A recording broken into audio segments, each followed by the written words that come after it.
क्या बिहार के मुख्यमंत्री नीतीश कुमार एक बार फिर से पलटी मारने को तैयार हैं? क्या 2024 के लोकसभा चुनाव से पहले फिर बीजेपी की ओर दोस्ती का हाथ बढ़ाएंगे सुशासन बाबू? क्या महागठबंधन में फिर खटपट शुरू हो गई है? बिहार की सियासत में ये सवाल उठ रहे हैं केंद्रीय मंत्री और बीजेपी के सहयोगी रामदास अठावले के बयान के बाद। नमस्कार, मैं हूं आपके साथ रोमिता तिवारी और आप देख रहे हैं news nation explanation. Republican party of India के सुप्रीमो रामदास अठावले हाल ही में पटना पहुंचे थे।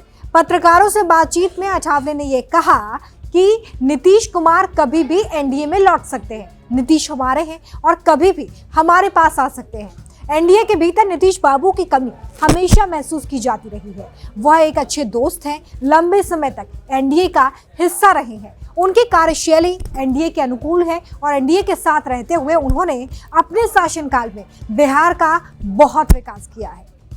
20 साल पहले के और वर्तमान बिहार में बहुत अंतर देखने को मिल रहा है। बीजेपी नीतीश कुमार को महत्व नहीं देती तो कम सीट आने के बाद भी मुख्यमंत्री क्यों बनाती? इतना ही नहीं, अठावले ने नीतीश कुमार से विपक्षी गठबंधन की मुंबई में होने वाली अगली बैठक में न जाने का आग्रह भी कर दिया है। उन्होंने कहा कि बेंगलुरु की बैठक में विपक्षी दलों के गठबंधन का नाम इंडिया देने से खुश नहीं है। सवाल यह है कि रामदास अठावले ने तो नीतीश बाबू को ऑफर दे दिया, लेकिन क्या नीतीश कुमार इसके लिए तैयार हैं? और अगर नीतीश तैयार भी है तो क्या बीजेपी को यह मंजूर है? बिहार बीजेपी के नेताओं ने हालिया बयान से तो ये बिल्कुल मुमकिन नहीं लगता है। सुनिए, लंबे समय तक नीतीश के डेप्यूटी और मौजूदा राज्यसभा सांसद सुशील मोदी अठावले के ऑफर पर आखिर क्या कुछ कह रहे हैं। नहीं, देखिए, वो अगर आना भी चाहे तो बीजेपी तैयार नहीं है ना। और रामदास अठावले न तो बीजेपी के प्रवक्ता है ना एनडीए के प्रवक्ता है। वो एक पार्टी के नेता हैं, केंद्र में मंत्री हैं, तो ये उनका व्यक्तिगत विचार होगा, उनकी सदिच्छा होगी। लेकिन बीजेपी ने अपने सारे दरवाजे बंद कर रखे हैं और बीजेपी ने तय कर लिया कि नीतीश कुमार अगर नाक भी रगड़ ले, कुछ भी प्रयास कर ले, अगर चाहें भी तो भी बीजेपी उनको स्वीकार नहीं करेगी। अब देखिए, वो तो एक बोझ बन चुके हैं। अब तो राष्ट्रीय जनता दल भी उनको बहुत दिनों तक ढो पाएगी, ऐसा मुझे संदेह लगता है। सिर्फ सुशील मोदी ही क्यों, खुद अमित शाह भी कई बार बोल चुके हैं कि अब नीतीश कुमार की वापसी का सवाल ही नहीं है। मैं बिहार की जनता को स्पष्ट कह देना चाहता हूं और लल्लन बाबू को भी स्पष्ट कहना चाहता हूं, आप लोगों के लिए भाजपा के दरवाजे हमेशा के लिए बंद हो चुके हैं। माताओं, भाइयों, बहनों,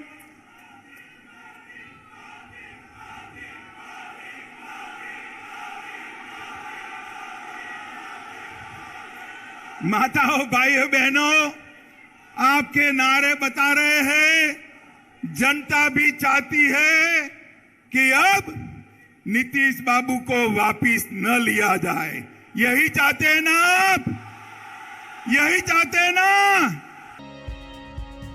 तो सवाल है कि अठावले किसके इशारे पर नीतीश कुमार को एनडीए में वापसी का ऑफर दे रहे हैं? क्या 2024 के बनते बिगड़ते समीकरणों के बीच बीजेपी आलाकमान को नीतीश की वापसी मंजूर होगी? क्या विपक्षी एकता के अगवा बने नीतीश एक बार फिर से महागठबंधन को छोड़ अपने पुराने साथी के पास लौटेंगे? सुनिए इन संभावनाओं पर राजनीति के जानकार क्या कहते हैं। रामदास अठावले एनडीए के एक घटक दल के नेता है और वो अक्सर अपनी तरफ से कुछ ना कुछ ऐसे बयान देते रहते हैं जिनका कोई एनडीए की राजनीति से लेना देना नहीं होता और न ही उनके बयान को एनडीए में गंभीरता से लिया गया है। नीतीश कुमार ने भाजपा के साथ रहकर जो प्रशासन कुमार की छवि बनाई थी वो अब पूरी तरह धूमिल हो गई है। उनके बार बार दल बदलने, प्रधानमंत्री नरेंद्र मोदी पर हमला करने को लेकर अब भाजपा ने उनसे पूरी तरह दूर रहने का मन बना लिया गया। अब भाजपा में उनके दरवाजे पूरी तरह बंद हो गए हैं। एनडीए में भी उनको लेने का कोई सवाल ही नहीं उठता है। कहते हैं कि बिहार की सियासत कब किस करवट बैठ जाए इसका अंदाजा नहीं लगाया जा सकता। पिछले कुछ सालों में नीतीश कुमार कभी बीजेपी तो कभी महागठबंधन का पाला बदलते रहे हैं। अब एक बार फिर उनका पाला बदलने की सुगबुगाहट तेज हो गई है और इसके पीछे वजह भी है। हाल ही में नीतीश कुमार ने अपने विधायकों, एमएलसी और पूर्व सांसदों की आपात बैठक बुलाई और सबसे 1-to-1 बातचीत की। चूंकि बैठक अठावले के बयान के ठीक बाद बुलाई गई थी, इसलिए पॉलिटिकल पंडित इसे उसी से जोड़कर देख रहे हैं। अगस्त 2022 में महागठबंधन की सरकार बनने के बाद से अक्सर नाराजगी की खबरें सामने आती रही हैं। कैबिनेट विस्तार न होने से कांग्रेस नाराज है। पिछले महीने विपक्षी एकता की बैठक के लिए पटना गए राहुल गांधी ने लालू यादव से कांग्रेस कोटे से मंत्री बनाए जाने की बात कही थी, लेकिन 1.5 महीने का वक्त बीत जाने के बाद भी मंत्रिमंडल विस्तार की कोई सुगबुगाहट नहीं है। वहीं आरजेडी की भी अपनी नाराजगी है। खबर है कि अधिकारियों की मनमानी को लेकर आरजेडी के मंत्री नीतीश कुमार से नाराज हैं। पहले सुधाकर सिंह ने इस्तीफा दे दिया, अब शिक्षा मंत्री चंद्रशेखर इसी वजह से नाराज बैठे हैं। चंद्रशेखर नीतीश कुमार के सबसे चहेते अफसर और शिक्षा विभाग के अपर मुख्य सचिव के पाठक के रवैये से नाखुश है।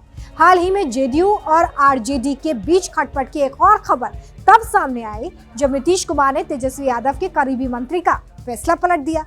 राजस्व एवं भूमि सुधार विभाग के मंत्री आलोक मेहता ने 30 जून को 480 अधिकारियों की ट्रांसफर पोस्टिंग का आदेश दिया था। महीने भर के अंदर नीतीश कुमार ने इस आदेश को रद्द कर दिया। राजनीतिक जानकार ये भी कहते हैं कि इस फैसले से नीतीश कुमार ने सीधे सीधे तेजस्वी यादव को मैसेज दिया कि सरकार वो अपनी शर्तों पर चलाएंगे, न कि कठपुतली बनकर। मुख्यमंत्री के इस फैसले के बाद एक बार फिर ये सवाल खड़ा होने लगा कि बिहार की महागठबंधन सरकार के अंदर ऑल इज वेल है या फिर नहीं। राजनीतिक जानकार ये भी बताते हैं कि केंद्र की राजनीति के नाम पर आरजेडी नीतीश कुमार पर जिस तरह का दबाव बना रही है, नीतीश उससे खुश नहीं है। आरजेडी का हर छोटे से बड़ा नेता यही कहता है कि 2024 में नीतीश कुमार दिल्ली जाएंगे और 2025 में तेजस्वी बिहार संभालेंगे। बार बार इस बात को दोहराया जाना नीतीश के गले नहीं उतर रहा है। नीतीश कुमार और आरजेडी में गठबंधन बनाने के साथ ही तकरार शुरू हो गई थी। टकराव अब और ज़्यादा बढ़ गया है। नीतीश कुमार की नाराज़गी के कारण राजद कोटे से कृषि मंत्री को हटाया और ये बार बार नाराज़गी हो रही है। अभी हाल में राजस्व विभाग में जो तबादले किए गए हैं उनको लेकर भी नीतीश कुमार ने रोक लगा दी है। ये ठीक है कि एनडीए छोड़कर विपक्षी गठबंधन में आने के बाद नीतीश कुमार को ये उम्मीद थी कि उन्हें पीएम पद का उम्मीदवार बनाया जाएगा, लेकिन ये संभावना कहीं दूर दूर तक नहीं है। राहुल गांधी के अयोग्य सांसद घोषित होने के बावजूद नीतीश कुमार को इंडिया का संयोजक बनाने पर अभी कोई सहमति नहीं बन रही है। दूसरी सबसे बड़ी बात ये भी है कि पिछले विधानसभा चुनाव में नीतीश कुमार केवल 43 सीट जीतने के बावजूद भाजपा ने उनको मुख्यमंत्री मान लिया। भाजपा को 74 सीटें मिली और आरजेडी को 75 सीटें मिली। 43-44 सीट वाले दल को मुख्यमंत्री पद दिया गया है, लेकिन भाजपा ने अपना गठबंधन धर्म निभाते हुए नीतीश कुमार को चुनाव से पहले मुख्यमंत्री घोषित किया, तो उन्हें मुख्यमंत्री बने रहने दिया गया। लेकिन नीतीश कुमार ने अपना पाला बदलने की नीति के तहत फिर एक बार एनडीए को झटका दिया और ख़ासतौर पे प्रधानमंत्री मोदी, जिन्होंने नीतीश कुमार की बड़ी तारीफ की थी, ख़ासतौर पे परिवारवाद को लेकर उन्होंने नीतीश कुमार की तारीफ की, लेकिन नीतीश कुमार ने उसके कुछ समय बाद ही एनडीए को छोड़ दिया। इससे लेकर भी भारतीय जनता पार्टी में गहरी नाराज़गी है और आने वाले दिनों में अगर इंडिया में नीतीश कुमार की कोई हैसियत नहीं बनती है, कोई बड़ी हैसियत नहीं बनती है, तो नीतीश कुमार की राजनीति आने वाले दिनों में संकट में घिर सकती है। एक समय सुशासन बाबू कहलाने वाले नीतीश कुमार जनता में लोकप्रिय तो हैं, लेकिन जमीनी जनाधार उस तरह का नहीं है। नीतीश कुमार की पार्टी कभी अकेले चुनाव नहीं लड़ सकती है। अगर ऐसी हिम्मत की भी तो बीजेपी और आरजेडी की बात तीसरे नंबर पर रहेगी। नीतीश कुमार के जनाधार का अंदाजा आप इसी बात से लगा सकते हैं कि 8 बार मुख्यमंत्री बनने के बावजूद पिछले 19 सालों से उन्होंने कोई चुनाव नहीं लड़ा। जब से मुख्यमंत्री बने हैं तब से विधानसभा की बजाय विधान परिषद से ही सदन में पहुंचने का सेफ रास्ता चुनते रहे हैं। आखिरी बार साल 2004 में उन्होंने 2 सीटों नालंदा और बाढ़ से लोकसभा का चुनाव लड़ा था। नालंदा से वो जीत गए थे, लेकिन बाढ़ जो कि उनकी परंपरागत सीट थी, वहां उन्हें करारी हार मिली थी। इस हार का सदमा ऐसा लगा कि नीतीश बाबू ने चुनाव मैदान में उतरना ही छोड़ दिया। 2020 के विधानसभा चुनाव में जेडीयू को 2015 से 28 कम सीटें मिली थी। जहां 2015 में नीतीश बाबू की पार्टी ने 71 सीटों पर अपना परचम लहराया था, तो वहीं 2020 में 43 सीटों पर सिमट कर रह गई थी। वोट शेयर भी 16.83% से घटकर 15.42% रह गया। लेकिन कम सीटों के बावजूद बीजेपी ने नीतीश को ही मुख्यमंत्री बनाया। हालांकि नैतिक आधार पर वो इसके लिए तैयार नहीं थे। आपको याद दिला दें कि 2015 में नीतीश कुमार ने महागठबंधन के साथ चुनाव लड़ा था, जबकि 2020 में बीजेपी के साथ। हालांकि लोकसभा चुनाव में स्थिति बिल्कुल अलग थी। 2014 के चुनाव में बीजेपी और जेडीयू अलग अलग चुनावी मैदान में उतरे थे। तब जेडीयू के सिर्फ 2 सांसद बने थे, लेकिन वोट शेयर 15.80% था। वहीं 2019 के लोकसभा चुनाव में जब जेडीयू बीजेपी के साथ आई, तो 21.81% वोट शेयर के साथ 16 सीटें खाते में आई।